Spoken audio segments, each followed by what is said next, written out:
Balang araw, makikita ko siyang nakaluhod sa gitna ng malakas na ulan, duguan ang mga kamay, at nagsusumamo para sa isang pagkakataong hindi na darating.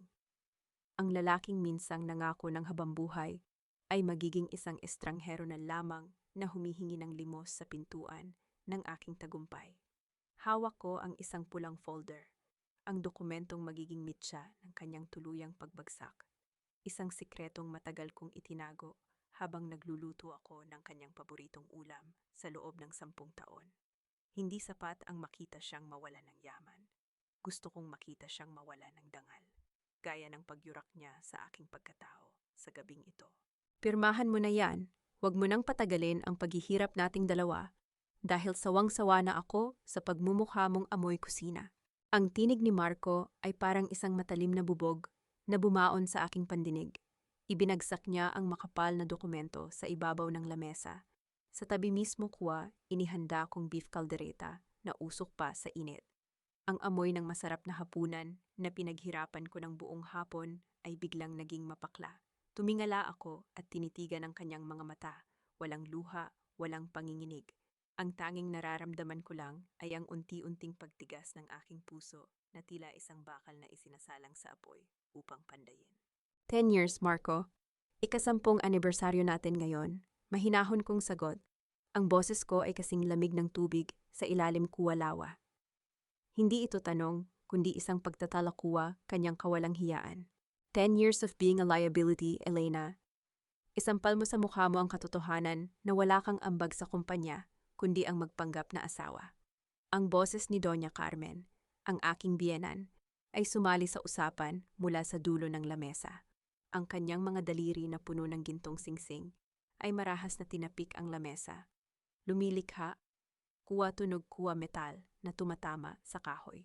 Kung hindi dahil sa anak ko, baka namumulot ka pa rin ng barya sa gilid ng kalsada. Be grateful that we're letting you walk away with your dignity intact. Isang mapait na ngiti ang sumilay sa aking mga labi. Dignity?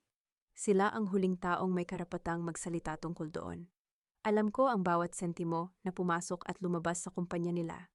Dahil ako ang utak sa likod ng bawat kontratang pinipirmahan ni Marco, habang siya ay abala sa paglalaro ng golf at paggastos sa mga babae niya. Biglang bumukas ang pintuan ng dining room. Ang tunog suwa mga takong na tumatama sa marmol ay tila isang babala. Pumasok si Vanessa Ruiz, ang babaeng mas bata ng 10 taon sa akin. Suot ang isang hapit na pulang damit na tila sinadyang itampok. Ang kanyang bahagyang nakaumbok na tiyan. Lumapit siya kay Marco at malambing na humawak sa balikat nito. Ang kanyang mga mata ay puno kuwa panunuya habang nakatingin sa akin. Hon, let's go. Late na tayo sa flight natin papuntang Boracay. Baka ma-stress pa si baby kung magtatagal tayo dito sa gitna ng drama, wika ni Vanessa. Sa tunong Taglish na sadyang nakakairita. Hinawakan niya ang kanyang tiyan na tila ba iyon ang kanyang gintong tropeyo. Elena, listen to her. Buntis si Vanessa at hindi ko hahayaang lumaki ang anak ko sa isang tahanan na walang pag-ibig. This is the reality. Pirmahan mo na ang annulment papers at kunin mo na ang 5 milyong piso na ibibigay ko sa iyo. It's more than enough for a housewife like you, dagdag ni Marco, sabay sulyap sa kanyang relo. 1,000 piso bawat minuto ang halaga ng kanyang oras ngayon, o iyon ang akala niya. Kailangan mong magmadali, Elena. Mayroon ka na lamang 30 minuto bago mag-take effect ang bagong board resolution ng Santiago Logistics. Singit ng sekretary ni Marco, nakakapasok lang. Bitbit ang isang tablet. Ang pressure ng oras ay tila isang lubid na humihigpit sa aking leeg, ngunit sa halip na mabulunan, naramdaman ko ang pagdaloy kuwa adrenaline sa aking mga ugat. Tumingin ako sa paligid. Ang mansyong ito na binuo ko sa pamamagitan kuwa aking pawis. Ang pamilyang pinrotektahan ko mula sa bangkarote. At ang asawang minahal ko higit sa aking sarili. Lahat sila ay nagkakaisa upang itapon ako na parang isang basahan. Dahan-dahan kong inabot ang aking bag. Kinuha ko ang aking Montblanc pen, isang regalo mula sa isang bilyonaryong British na tinulungan ko sa London bago ko piniling maging anino ni Marco. Ang mga daliri ko ay matatag, hindi nanginig ang aking kamay nang ilapat ko ang dulo kuwa panulat sa papel. Elena, huwag mo nang subukang magmakaawa.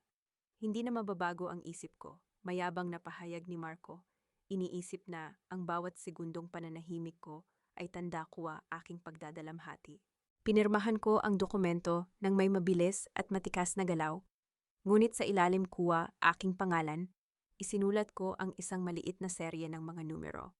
Ang code ng aking secret offshore account na nakakabit sa lahat kuwa credit lines ng kumpanya niya. Sa sandaling pirmahan ko ito, ibinigay ko sa kanya ang kalayaang hinihingi niya, ngunit kinuha ko naman ang kaluluwa ng kanyang kumpanya. Tumayo ako ng tuwid, ang aking likod ay tila isang kawayan na hindi kayang baliin ng anumang bagyo. Iniharap ko ang papel kay Marco. Take it, it's done. At Vanessa, sana ay handa ka sa lahat kuwa utang na kasama ng lalaking ito. Dahil sa sandaling lumabas ako sa pintuang iyan, ikaw na ang opisyal na may-ari ng lahat kuwa. Sakit ng ulo niya. What do you mean by debt? Ang yaman ni Marco. Tawa ni Vanessa. Ngunit may bakas kuwa kaba sa kanyang mga mata nang makita ang aking kalmado at malamig na ekspresyon.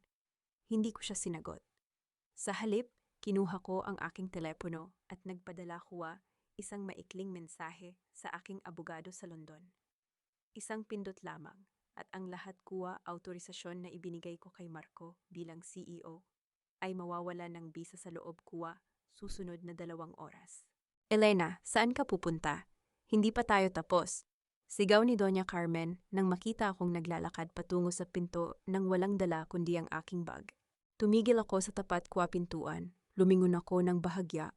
Sapat na upang makita nila ang talim kuwa aking nangiti. Oh, tapos na tayo, Carmen. Simula ngayong gabi, ang bawat hapunan nyo ay magiging kasing pait kuwa apdo.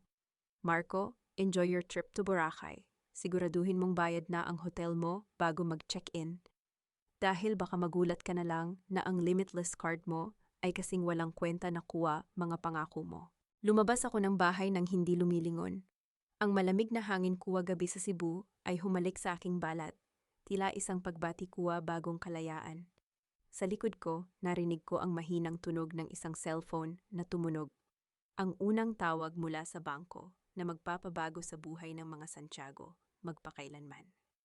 Ang bomba ay nagsimula na ng countdown at ako ang may hawak ng remote. Naisip ko si Leah, ang anak ko na kasalukuyang nasa bahay ng aking matalik na kaibigan. Bukas, lilipad kami patungong London, hindi bilang mga biktima, kundi bilang mga reyna na babawi sa kanilang kaharian. Sino ang mag-aakala na ang isang housewife ay kayang pabagsakin ang isang imperyo sa loob lamang kuwa isang hapunan? Hindi kailanman naging sapat ang luha para mabayaran ang 10 taon ng aking buhay na itinapon sa basurahan. Habang minamaneho ko ang aking sasakyan palayo sa mansyon ng mga Santiago, ang bawat patak ng ulan sa windshield ay tila mga paalala ng bawat sakripisyong ginawa ko para sa isang lalaking walang utang na loob. Sa tabi ko, mahimbing na natutulog si Leah. Ang kanyang maliit na kamay ay nakahawak pa rin sa laylayan ng aking damit. Siya ang tanging kayamanan na kinuha ko mula sa impyernong iyon at tinitiyak ko sa bawat tibok ng aking puso na hindi na siya muling luluha dahil sa kanila. Huminto kami sa tapat ng isang marangyang kondominium sa IT Park. Isang gusali na ang taas ay tila abot langit, simbolo ng kapangyarihang hindi kailanman nalaman ni Marco na pag-aari ko. Ang penthouse sa tuktok ng gusaling ito ay binili ko gamit ang aking mga bonus sa London bago pa man kami ikasal. Itinago ko ito bilang aking safety net, isang lihim na santuwaryo na ngayon ay magiging sentro ng aking operasyon. Pagpasok namin sa loob, ang modernong disenyo ng silid at ang malamig na liwanag ng lungsod na nakikita mula sa malalaking bintana ay nagbigay sa akin ng kapayapaan. Inihiga ko si Leah sa kanyang bagong kwarto bago ako dinala ng aking mga paa sa harap ng aking computer. Ang liwanag ng screen ay tumama sa aking mukha na nagpapakita ng isang babaeng hindi na makikilala ni Marco. Hindi ang asawang amoy sibuyas at masunurin, kundi ang Iron Lady of Finance na kinatatakutan sa London. Kinuha ko ang aking telepono at idinayal ang isang numerong matagal ko nang hindi tinatawagan. Sa kabilang linya, isang pamilyar at malalim na tinig ang sumagot. Elena, is this really you? Is it finally time? Tanong ni Javier. ang aking pinakapinagkakatiwalaang partner sa mundo ng investments. It's time, Javier. Activate the Black Swan Protocol. Gusto kong simulan ang total freeze sa lahat ng credit lines at offshore supports na nakakabit sa pangalan ko. Everything that Marco Santiago thinks he owns, I want it back in my hands before sunrise. Utos ko. Ang aking boses ay walang bahid ng pag-aalinlangan. Are you sure about this? You built Santiago Logistics from the ground up. Ang pagbagsak nito ay magiging madugo. Babala ni Javier, bagaman bakas sa kanyang tinig ang excitement. I built that empire for a family that no longer exists. If I can build it, I have every right to burn it to the ground. Siguraduhin mong ang lahat ng utang na ginamit natin bilang leverage para sa expansion nila ay ma-callback agad. Let the banks do the dirty work for us, sagot ko, habang pinapanood ang paggalaw ng mga graph ng stocks sa aking screen. Habang nagaganap ang pag-uusap na ito, naiisip ko si Marco. Sa mga sandaling ito, malamang ay nasa isang mamahaling hotel siya sa Boracay.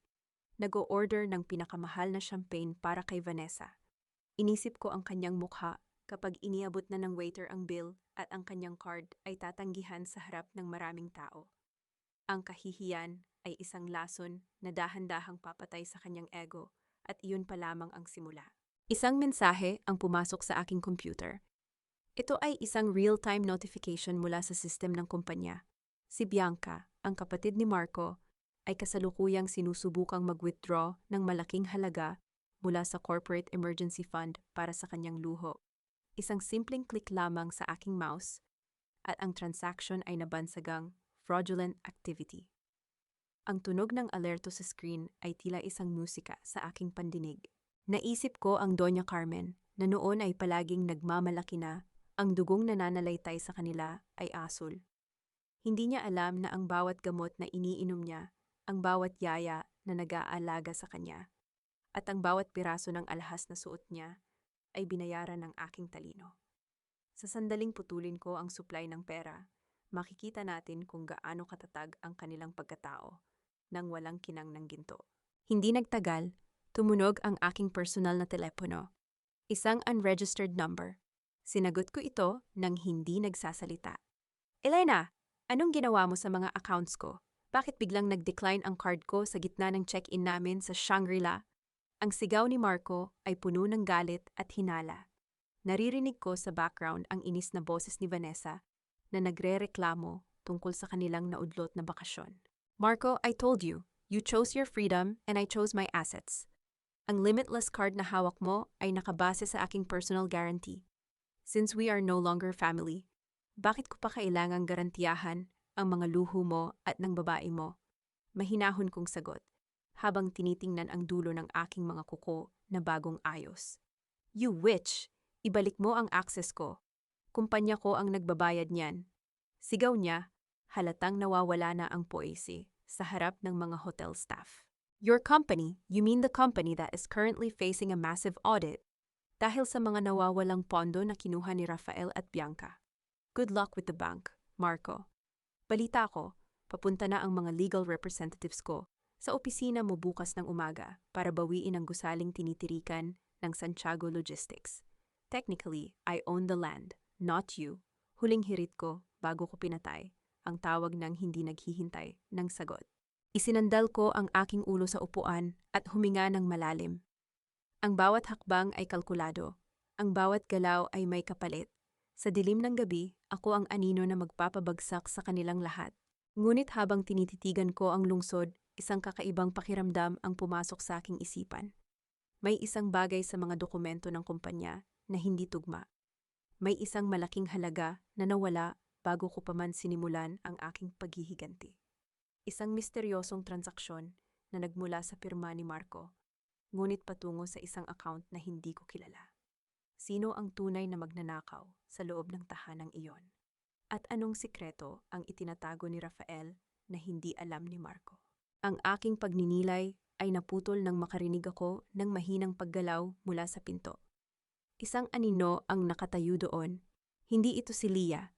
Ang pintuan ng penthouse na akala ko ay ako lamang ang may susi ay dahan-dahang bumukas. Isang lalaking nakasuot ng mamahaling suit ang pumasok. Ang kanyang mga mata ay tila nagliliyab sa ilalim ng malamig na liwanag ng buwan. Siya ang lalaking hindi ko inaasahang makikita sa ganitong oras, ang lalaking may hawak ng susi sa aking nakaraan at marahil sa aking hinaharap. Ang aninong nakatayo sa aking harapan ay hindi isang banta, kundi ang tanging tao na nakakaalam ng bawat dumi at bawat gintong nakatago sa aking nakaraan. Si Javier. Ang kanyang matikas na tindig at ang matatalim na mata na tila kayang bumutas sa anumang kasinungalingan ay nagbigay ng kakaibang bigat sa hangin ng penthouse. Hindi siya gumamit ng susi. Siya ang arkitekto ng gusaling ito, ang taong nagbigay sa akin ng laya bago ko pa man maisip na kailangan ko ito. Elena? I thought you'd be crying in a corner, but here you are, looking like you're ready to buy the whole city, wika niya. Ang kanyang boses ay may halong paghanga at babala. Ang pag-iyak ay para sa mga taong walang plano, Javier. At alam mo na hindi ako isa sa kanila, sagot ko, habang isinasara ang aking laptop. Inilahad niya ang isang itim na folder, ang listahan ng mga ari-arian ng mga Santiago, na ngayon ay nakabinben sa ilalim ng aking pangalan. Habang tinatamasa ko ang katahimikan ng aking bagong buhay, sa kabilang dako ng lungsod, ang mansyon ng mga Santiago ay tila isang pugad ng mga nagkakagulong langgam. Alam ko ang bawat galaw nila. Sa pamamagitan ng mga security camera na ako mismo ang nagpakabit, nakikita ko si Bianca, ang kapatid ni Marco, na pilit na binubuksan ang aking dating kwarto. Ang kanyang mga mukha ay puno ng kasakiman habang hinahanap ang aking mga alahas. Nasaan na ang mga kwintas na yon? Imposibleng dinala niya lahat. Wala siyang karapatan sa mga gamit na binili ng kuya ko. Ang boses ni Bianca ay narinig ko sa aking tablet. Matinis at puno ng pait. Hindi niya alam na ang bawat kahon na binubuksan niya ay naglalaman lamang ng mga resibo ng utang. Mga utang na siya mismo ang gumawa sa ilalim ng pangalan ng kumpanya, na ngayon ay ako na ang may-ari. Sa dulo ng video, nakita ko ang pagpasok ni Rafael, ang pinsan ni Marco, na tila isang ahas na naghihintay ng tamang pagkakataon. Hayaan mo na ang mga alahas, Bianca. May mas malaking isda tayong dapat huliin. Nakahanap ako ng investor para sa bagong logistics project. Kapag nakuha natin ang pirmang ito, hindi na natin kailangan ang tira-tirang barya ni Elena. Isang mapait na tawa ang kumawala sa aking lalamunan. Ang investor na tinutukoy ni Rafael ay walang iba kundi ang dummy corporation ni Javier. Sila mismo ang naglalagay ng lubid sa kanilang sariling mga leeg. Iniisip na ginto ang kanilang hinahawakan. Kinabukasan, isang marangyang pagtitipon ang nagaganap sa Grand Ballroom ng pinakasikat na hotel sa Cebu, ang anibersaryo ng Chamber of Commerce.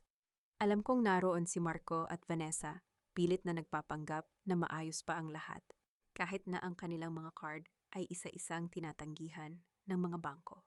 Pumasok ako sa ballroom na suot ang isang itim na terno na yari sa pinakamahal na sutla. Ang aking aura ay tila isang reynang nagbabalik mula sa pagkakatapon.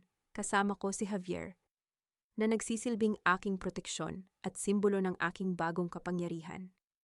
Sa malayo, nakita ko si Marco na pilit na nakikipag-usap sa isang kilalang bank manager, habang si Vanessa ay abala sa pag-aayos ng kanyang damit, tila hindi komportable sa atensyong ibinibigay ng mga tao. Nang magtagpo ang aming mga mata, nakita ko ang gulat at takot sa mukha ni Marco. Lumapit siya sa akin.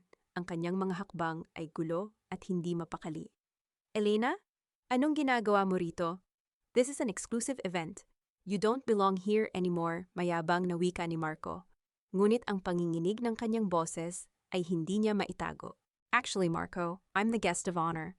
Something you would have known if you weren't so busy checking into hotels you can't afford, mahinahon kong sagot. Sapat na lakas para marinig ng mga taong nasa paligid namin. Isang mahinang bulungan ang kumalat sa silid, parang hangin na nagdadala ng balita ng kanyang kahihiyan. You, inagaw mo ang lahat sa amin. My baby is stressed because of you, sigaw ni Vanessa, na tila nakakalimot na nasa gitna kami ng isang formal na okasyon. Ang kanyang pagiging pa-victim ay hindi tumatalab sa mga taong nakakaalam ng tunay na halaga ng pera at kapangyarihan. Hindi ko siya sinagot ng galit. Tiningnan ko lang siya mula ulo hanggang paa. Vanessa, ang stress ay hindi galing sa akin. Galing iyan sa katotohanang ang suot mong gown ay hindi pa bayad. I just received a call from the boutique. The check you gave them bounced higher than your ambitions. Ang katahimikan sa ballroom ay naging kasing bigat ng tingga. Ang mukha ni Vanessa ay nagmula sa pula patungong puti, tila isang bangkay na nabilad sa araw. Sa mga sandaling iyon, lumapit si Doña Carmen. Bitbit ang isang pekeng ngiti at isang mamahalin daw na kwintas na ibinibigay niya kay Leah na nasa tabi ko. Leah, apo, halika rito. Huwag kang makinig sa nanay mo.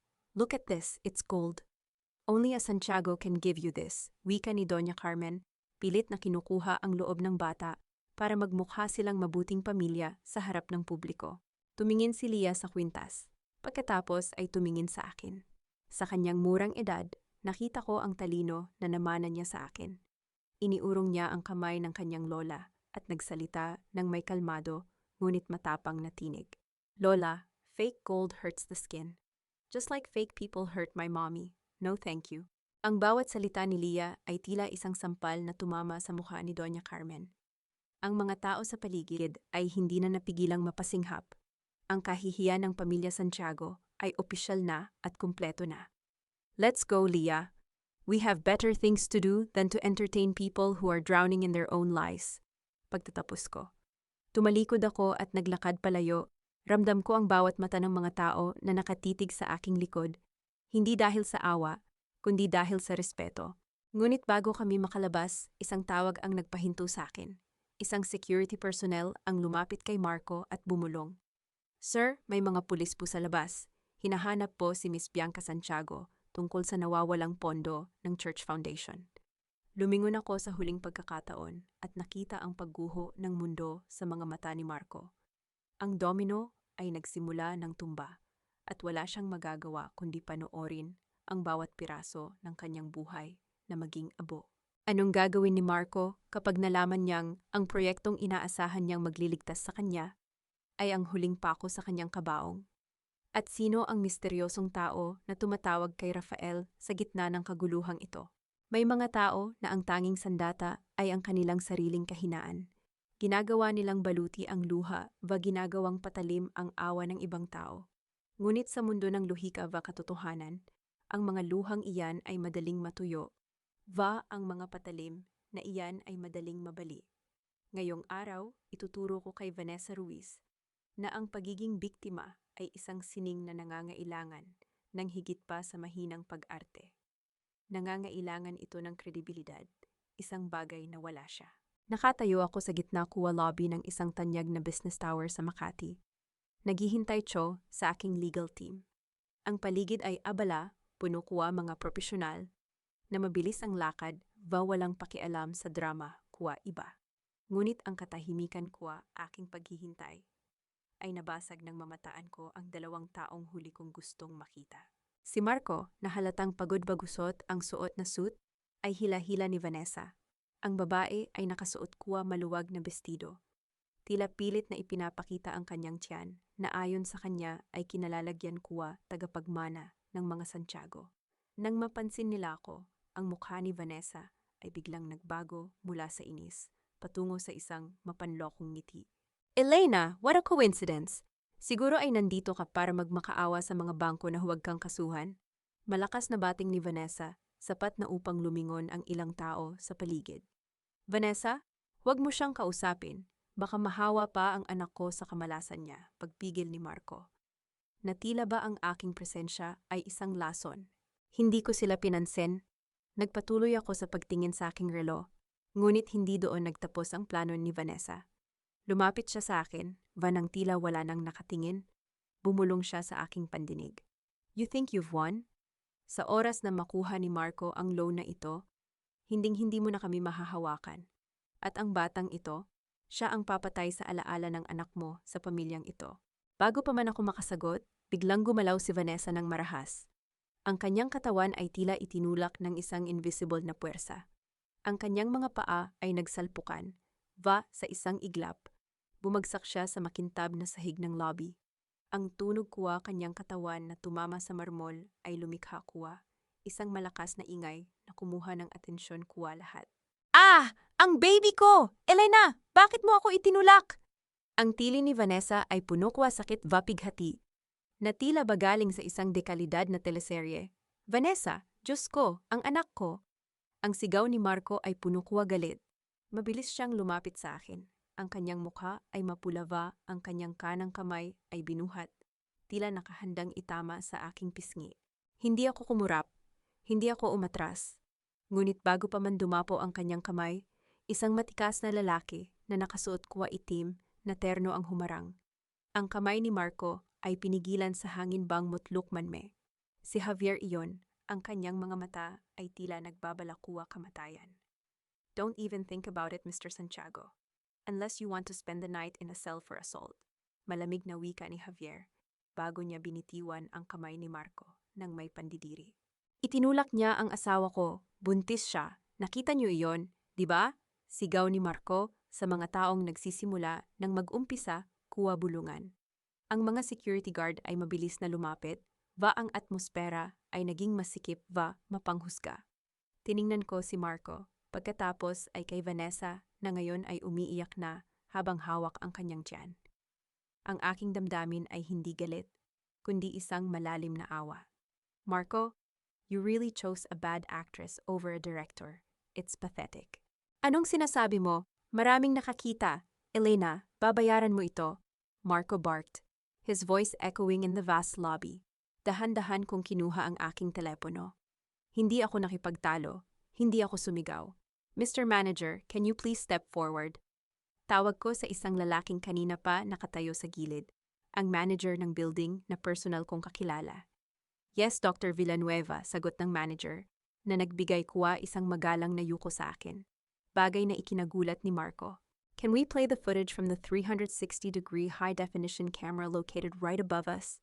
Specifically, the last 3 minutes, utos ko sa tunong hindi matatanggihan. Ang lobby ay may malalaking screen na karaniwang nagpapakita mga stock market updates. Sa isang utos ng manager, ang screen ay nagbago. Nakita ng lahat ang bawat anggulo ng nangyari, malinaw sa video. Nakatayo ako ng diretsyo, ang aking mga kamay ay nasa aking bag. Si Vanessa ang lumapit, si Vanessa ang bumulong. Si Vanessa ang sinadyang itumba ang sarili niya nang walang anumang hawak mula sa akin. Ang mga bulungan mga tao ay nagbago. Mula sa paghusga sa akin, ang mga mata nila ay napuno pandidiri kay Vanessa Marco. Ang paviktim na drama ay naging isang malaking kahihiyan sa harap ng mga pinuno ng negosyo sa bansa. This is a misunderstanding, Hon. Let's go, nauutal na wika ni Vanessa. Pilit na tumatayo habang ang kanyang mukha ay kasing pulakwa, kamatis sa sobrang hiyang. No, we're not going anywhere yet, sabi ko. Ang boses ko ay matalim na, parang labaha. Marco, ang loan na inaasahan mo, ang meeting mo sa 40th floor, cancelled na iyon. Ang board of directors ng investment firm na iyon ay nanonood din ng screen na ito sa loob ng kanilang conference room. Sino ang magtitiwala sa isang CEO na ang asawa ay isang Lua Jiao, ang sarili ay isang marahas na lalaki? Ang mukha ni Marco ay nawalan ng kulay. Ang kanyang mga balikat ay bumagsak. Sa sandaling iyon, ang kanyang telepono ay tumunog, isang text message mula sa bangko, na nagkukumpirma ng pag-atras ng kanilang loan application. Ngunit bago sila makatakas sa kahihiyan, may isang bagay akong napansin sa screen video na patuloy na naguulit. Isang maliit na detalye sa pagkakahulog ni Vanessa. Ang kanyang bestido ay bahagyang naangat. May isang bagay na nahulog mula sa loob kanyang damit na hindi napansin ng sinuman maliban sa akin. Isang piraso foam. Isang gamit na ginagamit upang palakihin ang isang bagay na wala naman talaga. Wait, Vanessa, you dropped something, wika ko habang itinuturo ang maliit na kulay balat na bagay sa sahig. Is that your baby or just a part of your costume? Ang katahimikan sa lobby ay naging kasing bigat isang sementeryo. Ang lihim na itinatago ni Vanessa ay nanganib na mabunyag sa mas maagang pagkakataon. Anong gagawin ni Marco kapag nalaman niyang pati ang tanging dahilan ng kanyang pag-alis sa akin ay isang malaking kasinungalingan? At sino ang lalaking nakasuot hoodie na kanina pa nakamasid sa amin mula sa malayo? Bitbit ang isang kamera na tila may ibang kinukuhanan. May mga lihim na tila mga bangkay na ibinaon sa ilalim ng pundasyon ng isang bahay. Maaari mong takpan ang amoy ng nabubulok na katotohanan sa pamamagitan ng mga mamahaling pabango at marangyang kasangkapan. Ngunit darating ang araw na ang lupa mismo ang magsusuka sa mga ito. Ngayong gabi, ang amoy ng pagkabulok ay nagmumula sa kwarto ni Doña Carmen, at ako ang may hawak ng pala upang hukayin ang lahat ng kanyang itinatago. Nakatayo ako sa loob ng isang luma at madilim na opisina sa Escolta, malayo sa kinang ng Makati. Ang amoy ng lumang papel at alikabok ay humahalo sa lamig ng gabi. Sa harap ko ay si Attorney Gardo, ang lalaking naging kanang kamay ni Don Emilio, ang aking biyenan na tanging nakakilala sa tunay kong halaga bago siya pumanaw. Ang paglapag ng kanyang lumang baso sa lamesang kahoy ay lumikha ng isang mahina ngunit matigas na tunog na tila naghudyat ng pagsisimula ng katapusan. Elena, matagal kong hinintay ang araw na ito. Alam ni Don Emilio na darating ang oras na ang sarili niyang dugo ang magtataksil sa kanyang alaala. Wika ni Attorney Gardo. Ang boses niya ay gumaralgal sa bigat ng emosyon. Tiningnan ko ang dokumentong inabot niya sa akin. Ang pirma ni Don Emilio sa dulo ay malinaw at matapang. Tila ba kahit sa kabilang buhay ay nais pa rin niyang protektahan ang kumpanyang binuo niya mula sa kawalan. Tila bumalik ang aking gunita 3 taon na ang nakalilipas. Nakahiga si Don Emilio sa kanyang kama. Ang kanyang mga kamay ay nanginginig habang hinahawakan ang aking palad. Sabi niya, si Marco ay may puso ngunit walang talino. Si Carmen ay may ambisyon ngunit walang konsensya. Ako lamang ang pinagkakatiwalaan niyang magdala ng pangalan ng mga Santiago. Ang orihinal na testamento ay hindi kailanman nawala, attorney. Ninakaw ito ni Doña Carmen mula sa iyong opisina, di ba? Tanong ko. Ang aking boses ay patag, ngunit may talim. Hindi niya ninakaw ang orihinal, Elena. Ang ninakaw niya ay isang peking kopya na sadyang iniwan ni Don Emilio para sa kanya. Ang tunay na testamento ay nakatago sa isang vault na tanging ang iyong biometrics lamang ang makakapagbukas. Sagot ng abogado. Isang marahas na buntong hininga ang kumawala sa akin. Ang matandang Santiago ay mas matalino kaysa sa inaakala ko. Habang hawak ko ang susi ng katotohanan sa mansyon ng mga Santiago, ang gabi ay puno ng tensyon. Sa pamamagitan ng device na itinago ko sa loob ng library, naririnig ko ang marahas na pagbukas ng mga drawer. Si Doña Carmen ay tila isang baliw na naghahanap ng kung ano sa loob ng kanyang lihim na vault sa likod ng isang painting. Nasaan na iyon? Sigurado akong narito ang papel na yon. Marco, Bianca, pumasok kayo rito. Ang sigaw ni Doña Carmen ay matinis at puno ng takot. Ang tunog ng kanyang mga alahas na nagbabanggaan habang kinakalkal ang mga gamit ay nagpapakita ng kanyang lumalalang nerbiyos. Mama, ano ba iyon? Gabi na. Kailangan nating mag-focus sa loan application bukas, sagot ni Marco, na halatang walang kaalam-alam sa krimeng ginawa ng kanyang ina. Ang testamento ng papa mo, nawawala ang folder na asul. Kung mahanap iyon ni Elena bago tayo makakuha ng loan, wala tayong makukuha kahit 1 sentimo. Ang lupa ng kumpanya, ang bahay na ito, lahat iyon ay nakapangalan sa kanya bilang trustee. Ang boses ni Doña Carmen ay nanginginig na sa takot. Isang matagal na katahimikan ang sumunod. Naramdaman ko ang gulat ni Marco sa kabilang linya ng monitor. Trustee? Akala ko ba sa akin iniwan ni Papa ang lahat? Sabi mo, ako ang tagapagmana. Nagsinungaling ako para protektahan ka, Marco. Pero ngayon, tila may kumuha ng folder sa loob ng vault ko. Ang tunog ng isang basong nabasag sa sahig ay nagpahiwatig ng galit ni Doña Carmen. Mula sa aking kinauupuan sa opisina ni Attorney Gardo, isang malamig na ngiti ang sumilay sa aking mukha. Hindi ko kinuha ang folder niya. Hahayaan ko siyang mabaliw sa pag-aakalang ninakawan siya, habang ang tunay na dokumento ay ligtas na nasa aking kamay. Attorney, i-file na ang petition for probate bukas ng 8:00 ng umaga. I want the court to freeze all Santiago assets immediately. Walang loan na papasok, walang lupang maibebenta. Utos ko habang tumatayo. Ngunit hindi pa doon nagtatapos ang gabi.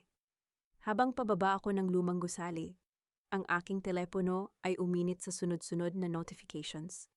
Ang stock market news ay may malaking headline na pula, Santiago Logistics Trading Suspended. ang pagmamanipula ni Rafael sa mga pondo, at ang paggamit ni Bianca sa corporate accounts para sa kanyang mga utang sa kasino ay tuluyan ng sumabog. Ang Securities and Exchange Commission ay naglabas ng order dahil sa nakitang anomalya sa kanilang financial statements. Mga anomalyang ako mismo ang nag-highlight sa isang anonymous tip. Tumunog ang aking telepono, pangalan ni Marco. Sinagot ko ito nang may katahimikan. Elena, please stop this. Alam kong ikaw ang may gawa nito. Bagsak na ang stocks namin. Ang mga empleyado ay nagwawala na sa labas ng opisina. You're destroying the legacy of my father. Ang boses niya ay basag, puno ng desperation. No, Marco. I'm not destroying it. I'm reclaiming it. Ang legacy ng papa mo ay para sa mga taong may dangal, hindi para sa isang lalaking ipinalit ang kanyang pamilya sa isang peking foam ng tiyan. Mahinahon kong sagot, bago ko pinatay ang tawag. Ngunit habang naglalakad ako patungo sa aking sasakyan, isang itim na van ang huminto sa aking tapat. Ang pintuan nito ay bumukas ng walang tunog. Isang lalaking nakasuot ng maskara ang bumaba. Ngunit bago pa siya makalapit, isang pamilyar na boses ang narinig ko mula sa loob ng van. Elena, get in. You're in more danger than you think. Hindi lang pamilya Santiago ang kinalaban mo. Ang boses na yon ay hindi kay Javier. Ito ay boses ng isang tao mula sa aking nakaraan sa London na akala ko ay patay na. Sino ang taong ito? At anong kinalaman niya sa bilyong pisong nawawala sa kumpanya ni Marco? Ang misteryo ay lalong lumalalim. At ang gabi ng aking paghihiganti ay tila nagsisimula pa lamang. Ang panunood sa pagguho ng isang imperyo ay parang panunood ng isang pelikula sa dahan-dahang bilis. Nakikita mo ang bawat lamat, naririnig mo ang bawat pagtunog ng kahoy na malapit ng mabali, ngunit wala kang balak na pigilan ito. Sa halip, kumuha ka ng upuan, uminom ng kape, at panoorin ang apoy na tumupok sa lahat ng kasinungalingang itinayo nila sa loob kuwa 10 taon. Nakatitig ako sa lalaking nasa loob ng van, si Julian, ang aking dating mentor sa London, ang taong nagturo sa akin kung paano makakita kuwa mga pattern sa gitna kuwa kaguluhan. Akala ko ay nagretiro na siya sa Switzerland matapos ang isang malaking iskandalo sa bangko. Ngunit narito siya sa gitna kuwa gabi sa Manila, na may dalang babala. Julian, anong ginagawa mo rito? I thought you were done with this world, wika ko habang dahan-dahang sumasakay sa van. Ang pintuan ay nagsara ng may marahas na pagdikit kuwa metal sa metal, na lumikha kuwa isang matigas na tunog sa katahimikan kuwa kalsada. Hindi ako narito para sa Santiago Logistics, Elena. Narito ako dahil sa mga taong gumagamit sa kumpanya ni Marco bilang labahan ng pera. Ang sindikatong kinalaban mo sa Singapore noon, Vanessa is one of their runners. You didn't just break a marriage, Elena. You're breaking a multi-billion-dollar money laundering line, seryosong paliwanag ni Julian, habang iniabot sa akin ang isang tablet na naglalaman kuwa mga encrypted messages. Naramdaman ko ang paglamig kuwa aking batok. Hindi lamang pala ito tungkol sa isang trashan na gustong umagaw kuwa asawa. Ito ay tungkol sa isang malaking bitag na kung saan si Marco ay isang hamak na pain lamang. Habang tinatahak namin ang kalsada, ang aking atensyon ay dinala kuwa isang live news feed sa aking telepono. Ang eksena ay sa isang marangyang gala sa Cebu. Si Bianca Santiago, na nakasuot kuwa isang gown na kumikinang sa ilalim kuwa mga ilaw ng ballroom, ay kasalukuyang pinaliligiran kuwa mga pulis. Miss Bianca Santiago, you are under arrest for the embezzlement of funds from the Church Charity Foundation and multiple counts of wire fraud. Wika ng isang opisyal. Ang boses nito ay narinig kuwa, lahat ng mga panauhin sa pamamagitan, kuwa mikroponong malapit sa kanya. Ang reaksyon ni Bianca ay isang halo kuwa gulat wa kahihiyan. Ang kanyang matinis na sigaw ng pagtanggi ay tila isang desperadong awit kuwa, isang taong nahuli sa akto. Ang marahas na pagpihit kuwa, kanyang mga kamay, habang inilalagay ang mga metal na pusas ay lumikha kuwa, isang matigas na tunog ng pagtatama kuwa bakal. Nakita ko ang kanyang mukha sa screen. Ang makeup na kanina ay perpekto, ay ngayon ay sira-sira na dahil sa pawis va takot. Wala si Doña Carmen para iligtas siya. Wala si Marco para bayaran ang kanyang laya. Let go of me. Do you know who I am? My brother will destroy you. Ang kanyang huling sigaw bago siya tuluyang kinaladkad ng mga awtoridad palabas ng ballroom. Sa harap lahat kanyang mga kaibigang alta sosyedad na ngayon ay abala sa pagkuha video Valarawan. Samantala, sa opisina Santiago Logistics, ang katahimikan ay bumasag sa katinuan ni Rafael. Nakaupo siya sa harap kanyang computer. Tinititigan ang mga kontratang pinirmahan niya para sa bagong investor. Ngunit nang subukan niyang i-transfer ang pondo, ang screen ay nagpakita isang malaking pulang tanda. Access denied. Accounts frozen by order of the National Bureau of Investigation. Ang marahas na pagbagsak ng kanyang kamao sa lamesang kahoy ay nagdulot pagkalat mga papeles sa sahig. No, hindi ito maaari. Si Vanessa ang nagsabi na ligtas ang account na ito. Sigaw ni Rafael sa hangin. Ang tunog ng kanyang paghinga ay mabigat mabilis. Tila isang hayop na nakulong sa isang bitag na wala ng labasan. Ngayon lamang niya na-realize na ang bawat pirma na ginaya niya kay Marco ay ang magiging ebidensya upang siya ay mabulok sa kulungan. Tumunog ang aking personal na telepono, pangalan ni Marco. Hindi ko ito sinagot, ngunit hinayaan ko ang voicemail na mag-record. Elena, please, nasaan ka? Si Bianca ay nasa presinto, si Rafael ay nawawala, ang mga bangko ay kumukuha mga kagamitan sa opisina. May mga taong naghahanap kay Vanessa. Elena, I'm scared. Please, help me. Just this once, for Leah's sake. Ang boses ni Marco ay puno panginginig. Isang anino lalaking dati, ay puno yabang. Isang malamig na ngiti ang sumilay sa aking mga labi habang nakatingin sa labas ng bintana, van. Ang ulan ay nagsimulang pumatak sa salamin, na lumilikha isang ritmo maliliit na pagtama ng tubig. For Leah's sake, bulong ko sa aking sarili. Leah is finally sleeping peacefully because the monster in her life is finally being unmasked. Anong plano mo? Tanong ni Julian habang tinitingnan ang aking profile sa dilim. I'm going to watch them tear each other apart, sagot ko. Vanessa will try to escape tonight, and she will use Marco as a distraction. I want to be there to see the moment Marco realizes he didn't just lose a wife, he lost his life to a professional criminal. Ngunit sa gitna aming pag-uusap, isang malakas na pag-uga ng van ang aming naramdaman. Isang itim na sasakyan ang bumangga sa aming likuran, bangmot lukman. Ang tunog ng pagkakiskis ng metal sa kalsada ay nagdulot mga spark ng apoy sa dilim. Doc, Elena, sigaw ni Julian. Ang gabi ng paghihiganti ay naging isang gabi ng kaligtasan. Sino ang sumusunod sa amin? At anong gagawin ni Marco kapag nakita niya si Vanessa na may hawak baril, nakatutok sa kanya, habang sinusubukan niyang kuhanin ang huling pera sa kanilang vault. Ang bawat patak ng ulan sa labas van ay tila mga balakwa katotohanan na tumatama sa aking kamalayan. Sa gitna gulo, ingay paghahabulan sa kalsada.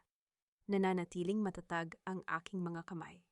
Ang takot ay isang luksuryang hindi ko kayang bayaran ngayong gabi. Ang malakas na tunog ng pag-uumpugan mga bakal na sasakyan, at ang matinis na pagtilikwa mga gulong sa basang semento ay tila isang marahas na kanta pagtatapos. They're not trying to kill us, Elena. They're trying to stop you from reaching the mansion, sigaw ni Julian, habang mabilis na pinihit ang manibela upang iwasan ang isa pang bangga. Vanessa knows you have the evidence of her previous crimes in Singapore. She's desperate. Then she's already lost, mahinahon kong sagot. Binuksan ko ang aking tablet kumonekta sa mga lihim na kamera sa loob ng mansyon ng mga Santiago. Marco is already there. Ang palabas ay magsisimula na. Sa screen tablet, nakita ko ang eksena sa loob ng master bedroom. Si Marco, nabasa ng ulan mukhang hapo, ay pumasok sa silid. Ang kanyang mga mata ay nanlalaki sa gulat nang makita si Vanessa. Wala ang mahinhin pa-victim na babaeng minahal niya. Ang nakita niya ay isang babaeng mabilis na naglalagay, mga alahas, pera, mga gold bars, sa isang malaking duffel bag. Vanessa, what are you doing? Anong nangyayari? Bakit mo nililigpit ang mga gamit natin? Ang boses ni Marco ay puno kalituhan sakit. Huminto si Vanessa, ngunit hindi siya lumingon. Ang tunog ng pagsasara ng zipper bag ay narinig ng buong silid, isang matigas pinal na tunog. Hon, really? Ang drama mo, Marco. Look at yourself. You're bankrupt. Ang kumpanya mo ay basura na. Do you really think I'd stay for a loser? But the baby, Vanessa, ang anak natin. Marco stepped forward, trying to touch her belly. Sa isang marahas na galaw, itinulak ni Vanessa ang kamay ni Marco.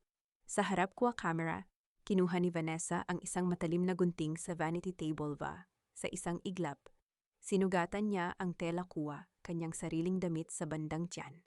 Ang sumunod na nangyari ay tila isang masamang panaginip kay Marco. Hinugot ni Vanessa ang isang makapal na piraso kuwa foam, ang gamit na ginamit niya upang magpanggap na buntis. Itinapon niya ito sa mukha ni Marco. Ang pagtama ng foam sa pisngi ni Marco ay walang tunog, ngunit ang epekto nito ay mas masakit pa sa isang malakas na sampal. There's no baby, Marco. It was just a ticket to your bank account. But since Elena emptied those accounts, this baby is now useless, Vanessa laughed. A cold, mocking sound that echoed through the hollow halls of the mansion. You lied to me. Pinagpalit ko si Elena Cho sa isang bula? Marco fell to his knees. Ang kanyang paghikbi ay mahina, tila isang bata na nawawala sa dilim.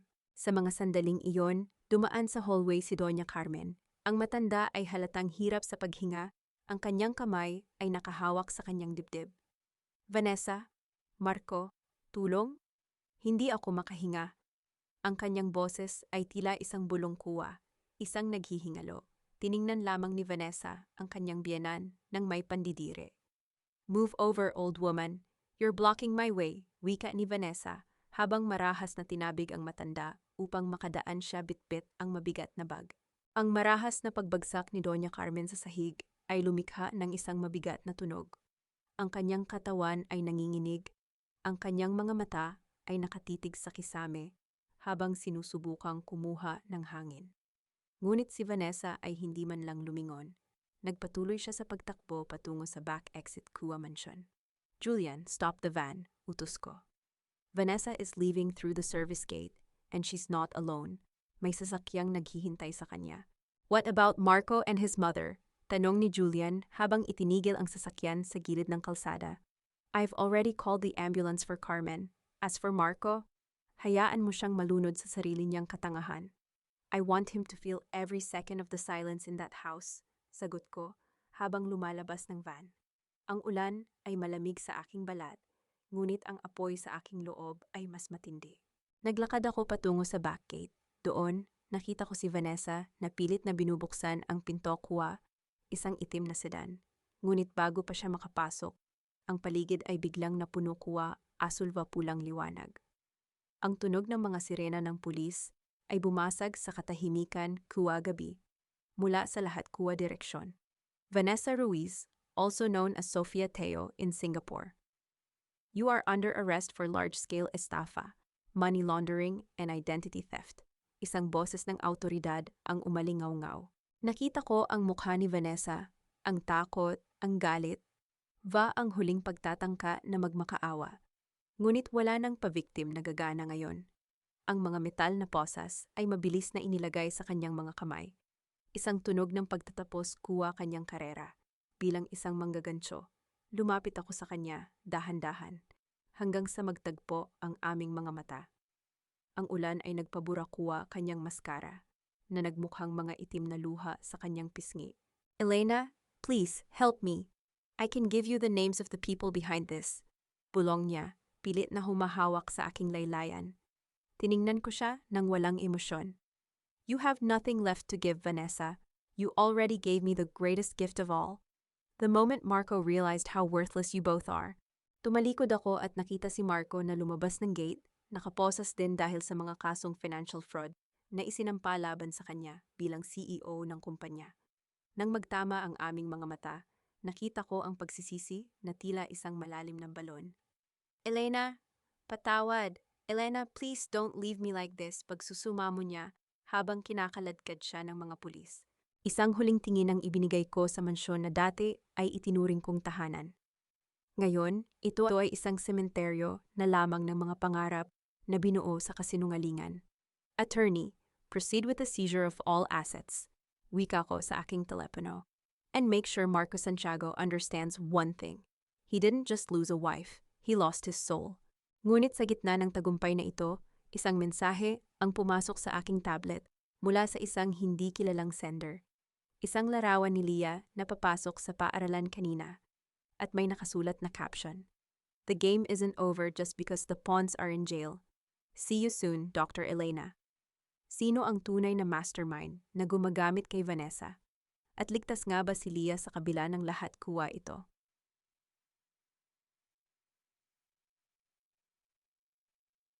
Ang takot ay isang mahinang damdamin na para lamang sa mga taong walang kontrol sa kanilang kapalaran. Nang mabasa ko ang mensahe tungkol kay Leah, hindi ako sumigaw, hindi ako nanginig. Sa halip, naramdaman ko ang paglamig ng aking dugo, isang senyales na ang aking utak ay pumasok na sa tinatawag kong war mode.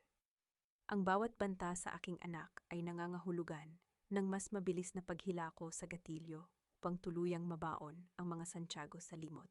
Javier, dalasan ang seguridad ni Leah. I want triple the men, and I want them invisible.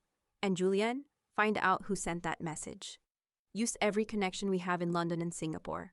Utos ko habang inaayos ang kwelyo ng aking puting blazer. Nakatayo ako sa tapat ng salamin sa pinakamataas na palapag ng V Investments Building. Ang reflection na nakikita ko ay hindi na ang asawang naghihintay sa hapagkainan, kundi ang babaeng kayang magpabagsak ng mga bangko sa isang kumpas lamang ng kamay. Ang V sa V Investments ay hindi lamang para sa Villanueva. Ito ay para sa vengeance. Sa labas ng conference room, naririnig ko ang pagdating ng isang sasakyan sa ibaba. Alam ko kung sino iyon, si Marco. Sa kabila ng mga legal na kasong kinakaharap niya, nakakuha siya ng pansamantalang kalayaan sa pamamagitan ng bail, isang bail na ako rin ang palihim na nagpondo, para lamang mabitay ko siya sa paraang gusto ko, sa loob ng aking teritoryo. Pumasok si Marco sa lobby ng kumpanya, pilit na inaayos ang kanyang gusot na suit. Sinubukan niyang magmukhang kagalang-galang sa harap ng mga empleyado, ngunit ang panginginig ng kanyang mga kamay, habang hawak ang kanyang portfolio ay hindi maitago. Iniisip niya na ang V Investments, ang kanyang White Knight, ang kumpanyang sasagip sa Santiago Logistics mula sa tuluyang pagkabangkarote. Mr. Santiago, the chairperson is ready to see you, wika ng aking secretary. Ang tunog ng pagbukas ng mabigat na pintong nara ay lumikha ng isang mahaba at pormal na tunog sa katahimikan ng hallway. Naglakad si Marco papasok. Ang kanyang mga mata ay nakatuon sa malaking swivel chair na nakatalikod sa kanya. Ang silid ay puno ng amoy ng mamahaling leather at kape. Ang sikat ng araw mula sa malalaking bintana ay tila nagbibigay ng banal na liwanag sa paligid. Ngunit para kay Marco, ito ang simula ng kanyang paghuhukom. Good morning, Chairperson. I am Marco Santiago of Santiago Logistics. I'm sure you've heard about our recent challenges, but I assure you, with your investment, we can regain our position in the market, simula ni Marco. Ang kanyang boses ay puno ng pilit na sigla. Dahan-dahan kong ipinihit ang aking upuan. Ang bawat sentimetro ng pag-ikot nito ay tila isang segundong binabawas sa natitirang hininga ni Marco. Nang tuluyan na kaming magkaharap, ang portfolio na hawak ni Marco ay dahan-dahang nadulas mula sa kanyang mga kamay. Ang pagtama ng mga papeles sa sahig ay lumikha ng isang kalat na tunog, ngunit hindi niya iyon napansin.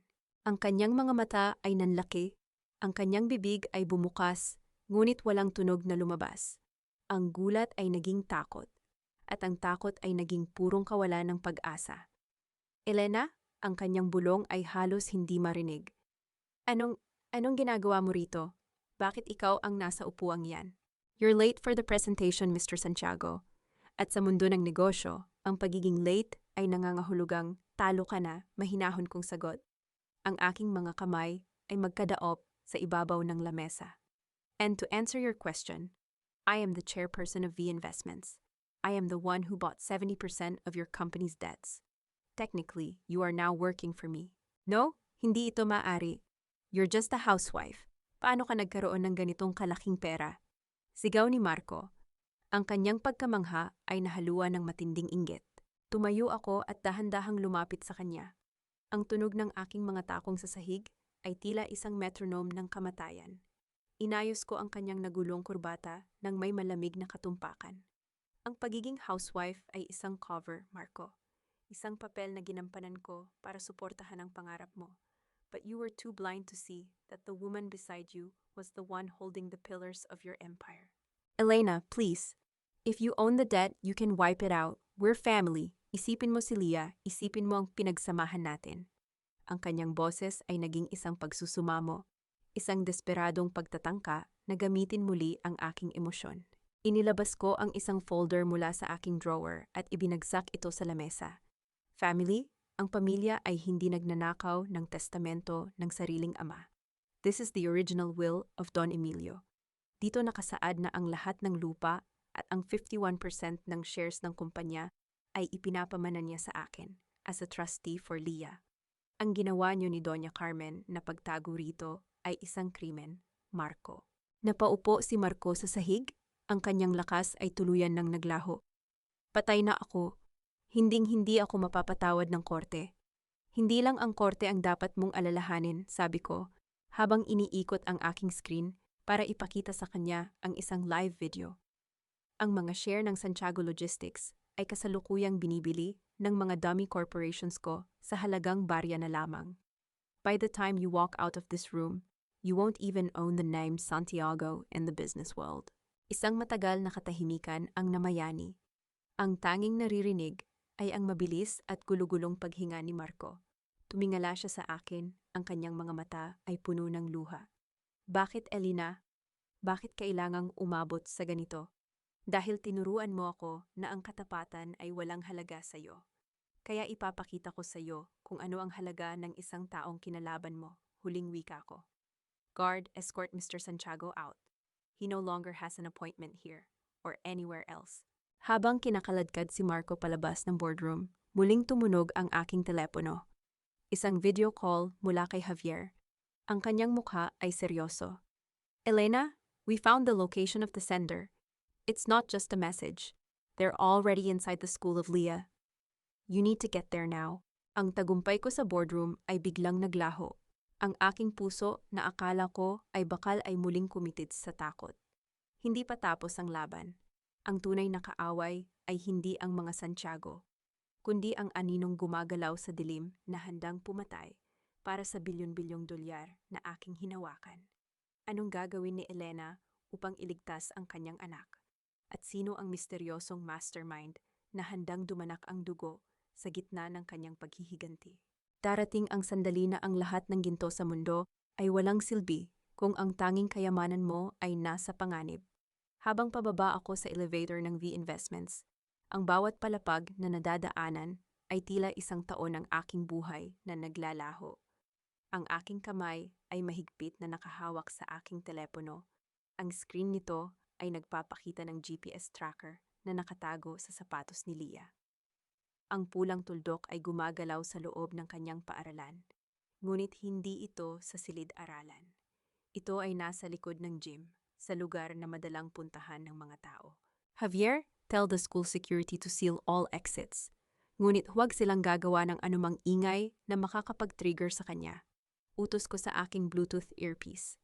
Ang aking boses ay matatag, kahit na ang aking puso ay tila isang tambol na mabilis ang pagtibok. Elena, we've identified the person with her. It's Rafael. He's desperate. He knows the NBI is closing in on him, and he needs a shield to get out of the country, sagot ni Javier. Ang tunog kuwa, mabilis na pagtipa sa keyboard sa kabilang linya, ay nagpapahiwatig kuwa bilis ng kanilang pagtatrabaho. Mabilis kong pinatakbo ang aking sasakyan, ang ugong ng makina at ang matinis na pagkiskis kuwa, mga gulong sa semento, habang lumiliko ako sa mga kanto, ay tila isang marahas na simponya ng aking galit. Hindi lang ito paghihiganti sa isang asawa, ito ay pakikipaglaban-tso sa kaligtasan kuwa, aking dugo. Pagdating ko sa paaralan, ang katahimikan sa paligid ay nakakabingi. Walang mga batang naglalaro. Ang lahat ng mga guro ay inutusan ng security na manatili sa loob kuwa mga kwarto. Naglakad ako patungo sa likod ng gym. Ang bawat yabag kuwa, aking mga paa sa tuyong dahon, ay lumikha kuwa tunog ng pagkapunit, isang babala sa sinumang humaharang sa aking daan. Doon, nakita ko si Rafael. Hawak niya ang braso ni Leah. Ang kanyang mukha ay puno ng pawis ang kanyang mga mata ay nanlilisik sa takot. Si Leah ay nakatayo ng tuwid, walang luha. Ang kanyang mga mata ay nakatitig sa akin nang may tiwala. Namanan niya ang aking katatagan. Elena, huwag kang lalapit. Isang hakbang sasaktan ko ang batang ito. Sigaw ni Rafael habang itinutulok ang isang matulis na bagay sa direksyon ni Leah. Ang panginginig kuwa kanyang boses ay nagpapakita ng kanyang kawalan ng kontrol. Tumigil ako, hindi ako sumigaw, hindi ako nagmakaawa. Rafael, look at me. You're holding a child, but I'm holding your entire future. Ang private jet na naghihintay sa'yo sa hangar, ang bank account sa Cayman Islands na plano mong gamitin, I already own them. Nagsisinungaling ka! Si Vanessa ang nag-ayos ng lahat, Rafael barked, his voice cracking under the pressure. Vanessa is in a jail cell, Rafael. At ang mga taong pinagkakautangan mo, ang sindikatong kinalaban mo. Sila ang nagbigay sa akin kuha impormasyon kung nasaan ka. Mahinahon kong paliwanag, habang dahan-dahang kinukuha ang aking telepono. Isa lamang itong business transaction cho sa akin. Bitawan mo si Leah, bahahayaan kitang makalabas kuha paaralang ito ng buhay. Ngunit kung may mangyari sa kanya, hinding-hindi mo mararating ang airport. Elena, mommy, sigaw ni Leah, ngunit pinigilan ko siya bang mot kailak jaunhe. Rafael, isipin mo, ang bawat segundo na hinahawakan mo ang anak ko, ay dagdag na 10 taon sa kulungan. Bitawan mo siya at ibibigay ko sa iyo ang access code sa isang account na sapat na para makapagtago ka habang buhay. Wika ko. Ang aking boses ay parang isang hipnotismo kuwa lohika, sa gitna kuwa kanyang kabaliwan. Nakita ko ang pag-aalinlangan sa kanyang mga mata. Ang kasakiman niya, ang kanyang pinakamalaking kahinaan. Ibigay mo muna ang code, ngayon din. Leah, run to the guardhouse when I say so. Bulong ko sa tunong sapat na para marinig niya. Inilapag ko ang aking telepono sa sahigva, itinulak ito patungo kay Rafael. The code is there, activate it, and the funds are yours. Habang nakatuon ang atensyon ni Rafael sa telepono, dahan-dahan niyang binitiwan ang braso ni Leah. Now, Leah, sigaw ko. Mabilis na tumakbo si Leah patungo sa akin. Ang tunog ng kanyang maliliit na hakbang sa semento ay tila isang awit kuwa kaligtasan. Nang mayakap ko siya, naramdaman ko ang kanyang panginginig, ngunit agad ko siyang ibinigay sa mga security team na naghihintay sa gilid. Sa sandaling iyon, ang mukha ni Rafael ay nagbago. The code is fake. Walang pondo rito. Elena, lolokohin mo ako. Hindi kita niloloko, Rafael. Ang code na iyan ay hindi para sa pondo. Iyan ay ang activation code para sa mga pulis na nasa likuran mo, malamig kong sagot. Bago pa man makagalaw si Rafael, ang paligid ay napuno kuwa mga autoridad. Ang tunog ng mga yabag kuwa mga pulis, na mabilis na pinaligiran siya, ay lumikha kuwa, isang sirkulo kuwa hustisya. Ang marahas na pagbagsak ni Rafael sa lupa, habang pinupusasan siya, ay lumikha ng isang mabigat na tunog ng pagtatapos. Elena, hindi pa ito tapos. Papasabugin ka ng mga kasama ni Vanessa. Sigaw ni Rafael habang kinakaladkad siya palabas. Yumakap ako ng mahigpit kay Leah. Tapos na, Rafael. Ang mga kasama ni Vanessa ay nasa ilalim na rin kuwa, aking payroll. I bought them out long ago. Habang paalis ang mga pulis, nakita ko si Marco na nakatayo sa labas ng gate kuwa, paaralan. Mukha siyang taong ganso. Ang kanyang mga damit ay madumiva, ang kanyang mga mata ay puno kuwa kahihiyan. Nakita niya ang lahat. Nakita niya kung paano ko iniligtas ang anak namin habang siya ay abala sa sarili niyang pagkawasak. Lumapit siya sa akin, pilit na humahawak sa rehas kuwa gate. Elena, Leah, salamat sa Diyos at ligtas kayo. Elena, please let me talk to her, kahit isang sandali lang.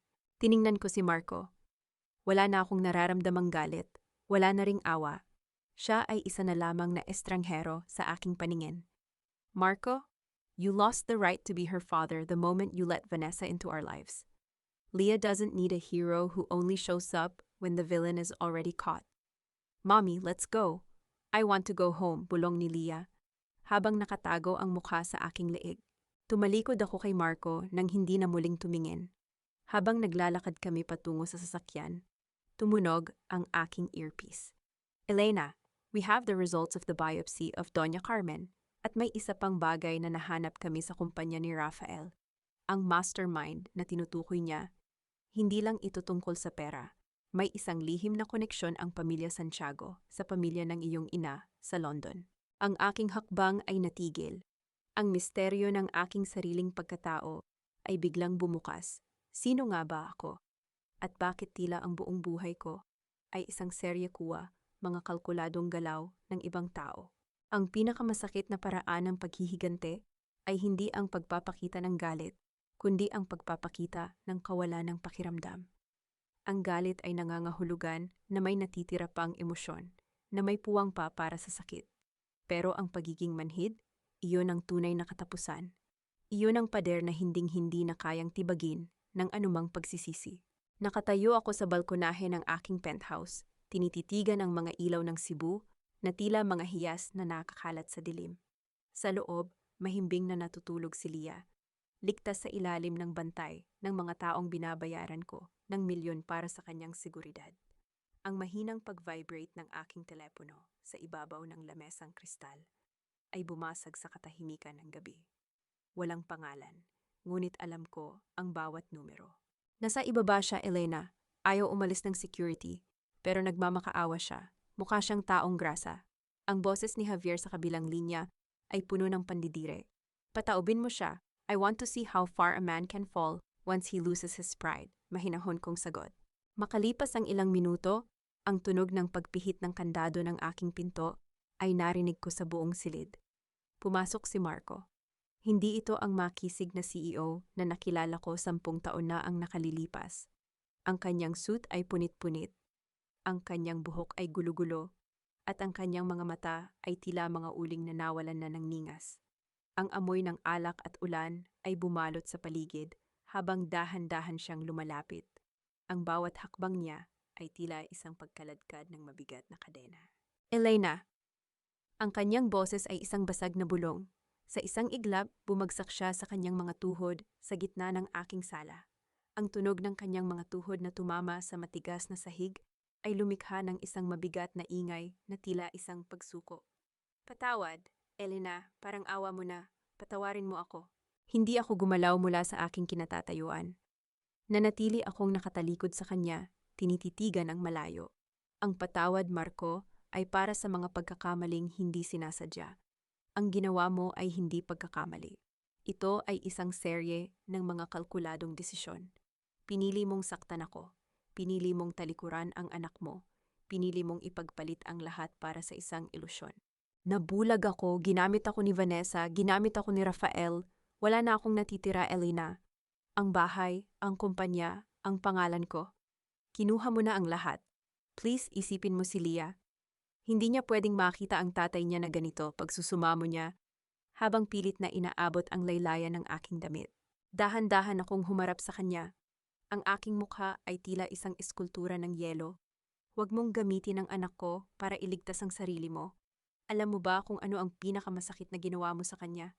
Hindi ang pag-iwan sa akin, kundi ang pagpapakita sa kanya na ang sakripisyo ng isang ina ay walang halaga. Tinuruan mo siyang ang pag-ibig ay pwedeng itapon kapag may dumating na mas bata at mas bago. Inilabas ko ang isang itim na folder at ibinagsak ito sa kanyang harapan. Ang pagtilamsik ng mga papeles sa sahig ay tila mga puting bandila ng pagsuko. Iyan ang medical report ni Doña Carmen. Mayroon siyang severe stage of dementia na pinalala ng stress. At alam mo ba kung sino ang nagbabayad ng kanyang hospital bills? Hindi ikaw. Hindi si Bianca. Ako, Marco, ang babaeng itinaboy niyo ng parang aso. Napahagulgol si Marco. Ang tunog ng kanyang pag-iyak ay tila isang hayop na nasugatan, puno ng pagsisisi na huli na ang lahat. Bakit mo pa ginagawa ito? Bakit mo pa kami tinutulungan pagkatapos ng lahat? Dahil hindi ako katulad niyo, sagot ko. Ang boses ko ay matalim na parang labaha. Ginagawa ko ito dahil iyon ang tama, hindi dahil kailangan ko ang pasasalamat niyo. At ginagawa ko ito para sa alaala ng papa mo, ang tanging Santiago na may dangal. Lumapit ako sa kanya at hinawakan ang kanyang baba. Pilit na pinatingin siya sa aking mga mata. Look at me, Marco.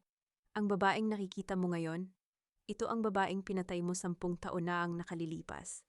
Ang Elena na kilala mo ay wala na. Ang natitira na lang ay ang arkitekto ng iyong pagkawasak. Inabutan ko siya ng isang maliit na sobre. May isang tiket dyan papuntang probinsya sa Leyte.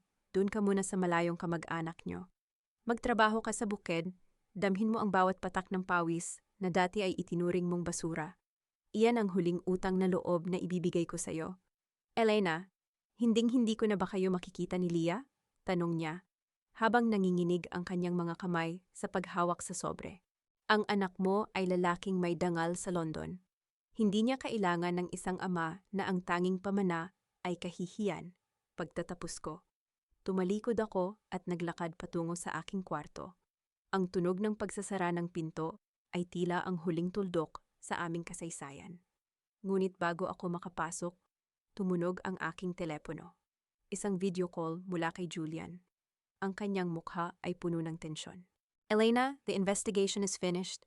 Ang mastermind na nagpapatakbo kay Vanessa, nahanap na namin ang kinalalagyan niya. Hindi lang siya basta business rival. He is the man who caused your mother's disappearance in London 30 years ago. And Elena, he's here in the Philippines. He's been watching you since the day you arrived. Ang aking dugo ay biglang nag-apoy. Ang paghihiganti ko sa mga Santiago ay isa lamang maliit na bahagi ng isang mas malaking digmaan. Sino ang lalaking ito? At anong kinalaman niya sa bilyon-bilyong dolyar na aking pilit na pinoprotektahan? Ang gabi ay hindi pa tapos. Ang tunay na kaaway ay nagpapakita na ng kanyang mukha. At ang bawat hakbang ko ay tila bahagi ng kanyang plano. Ang hangin sa loob ng pribadong hangar ng airport ay may halong amoy ng gasolina at kalayaan. Sa harap ko ay ang eroplanong magdadala sa amin ni Leah palayo sa lahat ng sakit, ingay at pagkabulok ng kahapon. Ang bawat hakbang ko sa tarmac ay tila isang pagtatanim ng binhi para sa isang hinaharap na ako, ang may hawak ng disenyo. Ngunit alam ko, bago tuluyang sumara ang pinto ng eroplanong ito, may isang huling anino na dapat kong harapin. Ang aninong sumira sa buhay ng aking ina at nagtangkang gumamit sa akin bilang isang piyesa sa kanyang laro. Elena, he's here. Hindi siya tumakas. He actually thought he could bribe his way out of this, wika ni Julian. Habang naglalakad sa tabi ko, ang kanyang mga mata ay alerto sa bawat galaw sa paligid. Sa dulo ng hangar, nakatayo ang isang lalaking may uban na ang buhok, ngunit bakas pa rin ang awtoridad sa kanyang tindig. Si Don Alfonso. Ang lalaking itinuring ng aking ina na matalik na kaibigan sa London. Ang lalaking naging arkitekto ng kanyang pagkawala upang makuha ang mga lihim na formula ng aming pamilya sa pampinansyal na teknolohiya. Ang bawat paghinga niya ay tila isang insulto sa alaala ng aking mga magulang. Dr. Elena Villanueva, o dapat ko bang sabihin ang tagapagmana ng mga ninakaw kong pangarap? Ang boses ni Don Alfonso ay malalim at puno ng kamandag, ngunit may bahid ng takot na pilit niyang itinatago. Hindi ako tumigil sa paglalakad hanggang sa maging 1 metro na lamang ang layo namin sa isa't isa. Ang tunog ng aking mga takong na tumitigil sa semento ay tila isang pinal na hatol. Alfonso, ang mundo ay maliit para sa mga taong ang tanging alam ay magnakaw. Akala mo ba ay hindi ko alam na ikaw ang nagpondo sa mga luwa-jao ni Vanessa sa Singapore? Akala mo ba ay hindi ko nakita ang mga bakas mo sa likod ng pagbagsak ng kumpanya ni Marco? You're smart just like your mother, pero ang talino ay walang silbi kung wala kang kapangyarihan. Sa isang tawag ko lang, ang lahat ng investments mo sa Europe ay maglalaho. Pagbabanta niya, ang kanyang kamay ay dahan-dahang kinukuha ang kanyang telepono. Isang malamig na tawa ang kumawala sa aking mga labi. Subukan mo, Alfonso. Noong 1 linggo pa, habang abala ka sa pagmamanman kay Leah, nakuha ko na ang control sa lahat ng iyong shell companies. Ang vis-a-vis investments ay hindi lang para sa akin. Iyon ay ang bitag na binuo ko para sa'yo sa loob ng 3 taon. Ang bawat sentimong akala mo ay sa'yo ay nasa ilalim na ngayon ng control ng International Anti-Money Laundering Task Force. Ang mukha ni Alfonso ay biglang nawala ng kulay. Ang kanyang mga daliri ay nanginginig habang pilit na binubuksan ang kanyang account sa telepono. Ang tanging nakita niya ay ang kulay pulang babala na tila isang hatol ng kamatayan sa kanyang imperyo. Ang tunog ng kanyang mabilis na paghinga sa gitna ng malawak na hangar ay nagpapakita ng kanyang tuluyang pagkatalo. You trapped me, nautal niyang wika. Ang kanyang tuhod ay dahan-dahang bumigay hanggang sa mapaupo siya sa semento. Ang marahas na pagdaiti ng kanyang mga tuhod sa sahig ay lumikha ng isang tuyong tunog ng pagkawasak. Hindi kita ni-trap, Alfonso. Ikaw ang pumasok sa sarili mong bitag dahil sa kasakiman mo. Ang hustisya para sa aking ina ay hindi darating sa pamamagitan ng dugo, kundi sa pamamagitan ng pagtanggal sa tanging bagay na pinahahalagahan mo, ang iyong pera at ang iyong kalayaan. Huling wika ko. Kasabay ng aking pagtalikod, pumasok ang mga awtoridad. Ang tunog ng mga yabag ng mga pulis na mabilis na pinaligiran. Ang matanda ay lumikha ng isang sirkulo ng katarungan. Ang marahas na pag-click ng mga posas sa kanyang mga pulso ay ang pinakamasarap na musika na narinig ko sa buong buhay ko. Umakyat ako sa eroplano kung saan naghihintay si Leah. Nang makita niya ako, isang matamis na ngiti ang sumilay sa kanyang mukha. "Mommy, are we going home now?" "Yes, baby. We're going home to a place where no one can hurt us anymore," sagot ko. Habang hinahaplos ang kanyang buhok. Habang umaangat ang eroplano sa himpapawid, tiningnan ko ang huling sulyap ng Pilipinas mula sa bintana. Ang mga ilaw ng Maynila ay tila mga bituin na dahan-dahang naglalaho. Isang balita ang pumasok sa aking tablet. Vanessa Ruiz, sentenced to life imprisonment in Singapore. Marco Santiago, seen working as a common laborer in Leyte. Santiago Logistics, officially rebranded as Villanueva Global. Ang bawat piraso ng puzzle ay nasa tamang lugar na. Ang mga Santiago ay naging isang bahagi na lamang ng aking madilim na kahapon. Isang aral na nagpatibay sa akin. Ngayon, sa ilalim ng asul na langit ng London, isang bagong kabanata ang magsisimula. Isang buhay na puno ng dangal, tagumpay, at pag-asa. Naisip ko ang pondo na iniwan ko para sa mga kababaihang naging biktima ng pang-aabuso sa Pilipinas. Iyon ang aking tunay na legasya. Hindi ang yaman, kundi ang lakas na ibinigay ko sa iba upang lumaban din. "Javier, tell the London office to prepare. The Queen is coming back to her throne," bulong ko sa aking sarili habang ipinipikit ang aking mga mata. Ang paglalakbay na ito ay hindi lamang pagtakas. Ito ay isang martsa ng tagumpay. Sino ang mag-aakala na ang isang housewife na itinapon sa basurahan ay muling babangon bilang pinakamakapangyarihang babae sa mundo ng pananalapi? Ang aking kwento ay hindi natatapos sa paghihiganti. Ito ay nagsisimula pa lamang sa aking tunay na kaligayahan. Sinasabi nila na ang pinakamainam na paraan ng paghihigante ay ang mabuhay ng marangya at maligaya. Ngunit para sa akin, ang tunay na tagumpay ay hindi lamang ang pagkakaroon ng yaman, kundi ang pagbawi sa iyong sarili mula sa mga taong nagtangkang ubusin ang iyong pagkatao. Habang nakatayo ako sa balkonahe ng aking opisina sa Canary Wharf, pinagmamasdan ang dahan-dahang pagdaloy ng Ilog Thames sa ilalim ng malamig na langit ng London. Naramdaman ko ang kapayapaang matagal kong ipinagkait sa aking sarili. Ang V Investments ay hindi na lamang isang kumpanya. Ito ay naging isang pandaigdigang simbolo ng katatagan.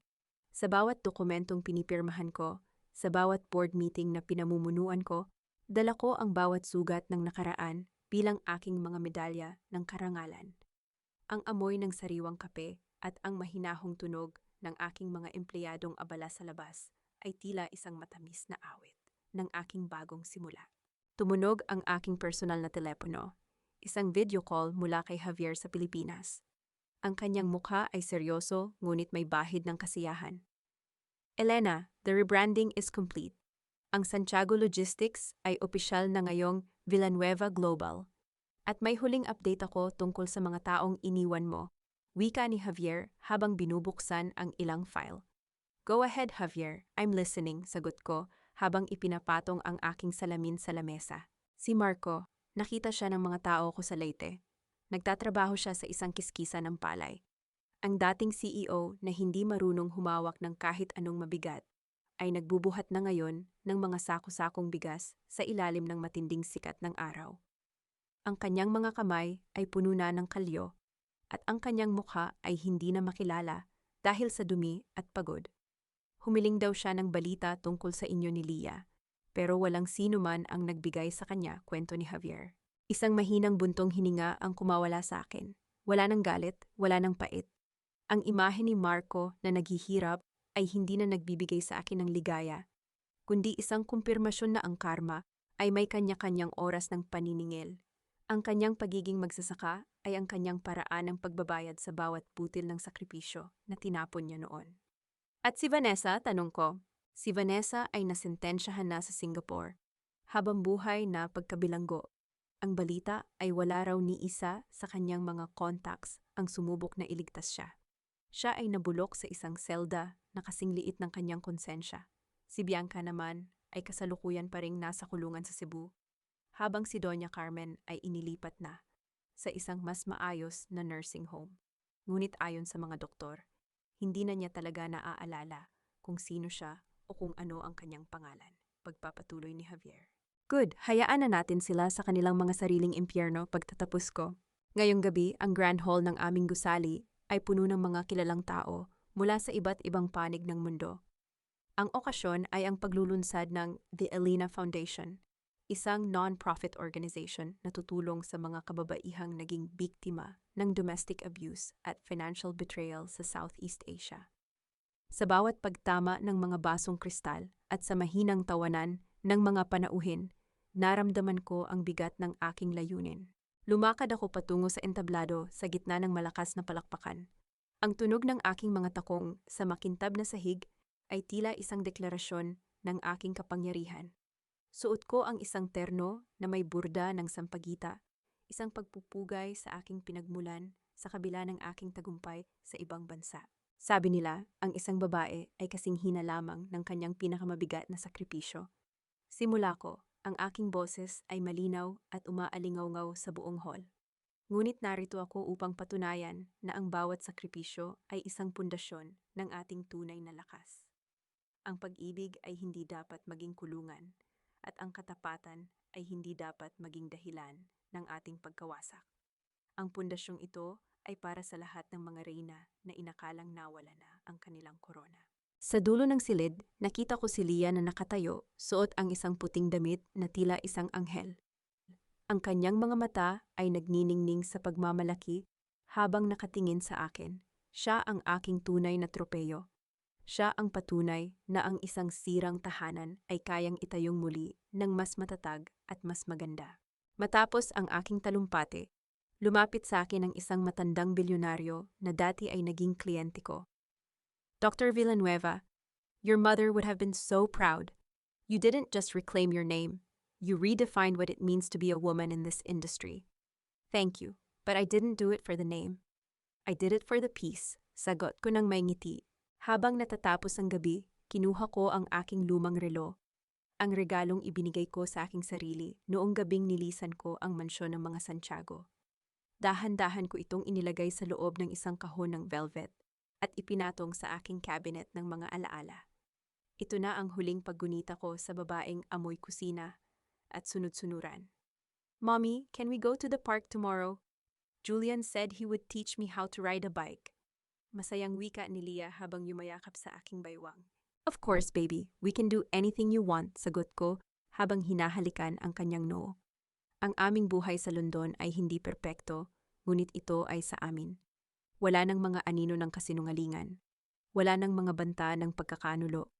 Ang bawat umaga ay isang paalala na ako ang may hawak ng panulat sa aking sariling kwento.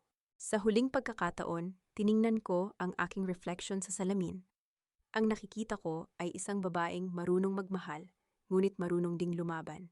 Isang babaeng nasaktan, ngunit mas piniling maging matalino. Ang aking kwento ay hindi natapos sa isang luha. Ito ay natapos sa isang imperyo. Ako si Elena Villanueva.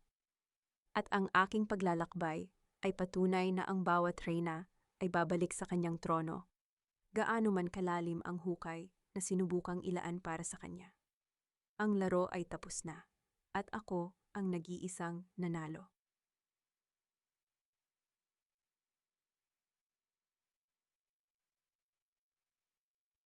Lumipas ang 5 taon na tila isang mabilis na agos ng tubig na dahan-dahang luminis mula sa putik ng nakaraan.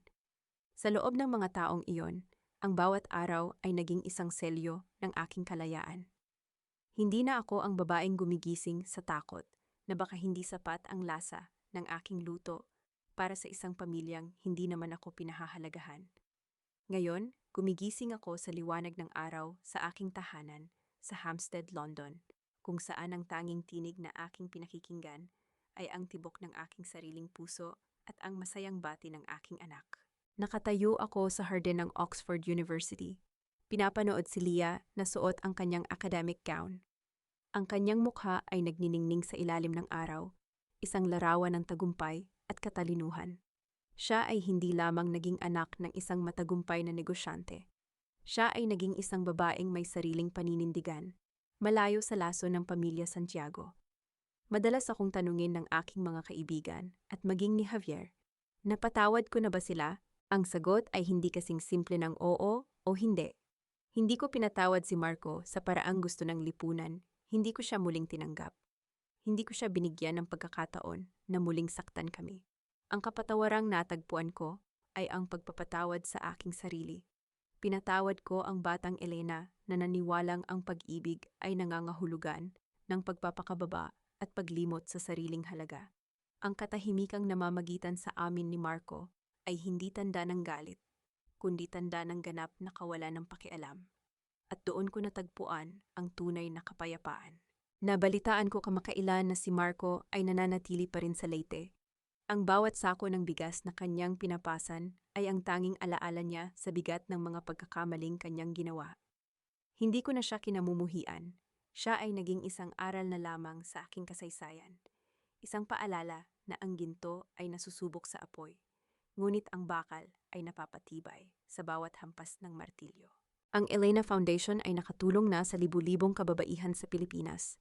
Sa tuwing nakakabasa ako ng liham mula sa isang inang nakabangon, mula sa pang-aabuso, naramdaman ko na ang bawat luhang ibinuhos ko noon ay nagkaroon ng layunin. Ang aking paglalakbay ay naging tulay para sa iba upang mahanap din ang kanilang sariling trono. Mommy, what are you thinking about? Ang tinig ni Leah ay bumasag sa aking pagninilay. Lumapit siya at humawak sa aking kamay. Ang kanyang palad ay mainit at puno ng buhay. Iniisip ko lang kung gaano kakabilis lumaki Leah at kung gaano ako kapalad na maging nanay mo. Sagot ko, habang inaayos ang kanyang graduation cap. Ang bawat haplos ko sa kanyang pisngi ay isang pangako na hinding-hindi na siya muling dadaan sa dilim na aking naranasan. Ang huling aral na nais kong iwan sa mundong ito ay simple lamang. Ang kabutihan ay isang birtud, ngunit ang kabutihan na walang hangganan ay isang uri ng pagpapakamatay. Huwag matakot na maging matalino. Huwag matakot na maging matapang. At higit sa lahat, huwag matakot na unahin ang iyong sarili kapag ang lahat sa paligid mo ay sinusubukan kang ubusin. Ang sikat ng araw sa London ay dahan-dahang lumulubog na nagbibigay ng ginintuang kulay sa paligid. Habang naglalakad kami ni Leah patungo sa aming sasakyan, naramdaman ko ang huling bugso ng hangin na tila isang bulong ng pasasalamat mula sa aking ina. Ang aming kwento ay hindi natatapos sa isang happy ending na ayon sa dikta ng iba. Ito ay nagtatapos sa isang makabuluhang buhay na puno ng dangal at pag-asa. Ako si Elena Villanueva, isang asawa, isang ina, isang biktima at isang reyna. Ngunit higit sa lahat, ako ay isang babaeng malaya. Ang laro ng mga anino ay tapos na, at ang liwanag ay tuluyan nang nanatili sa aming panig.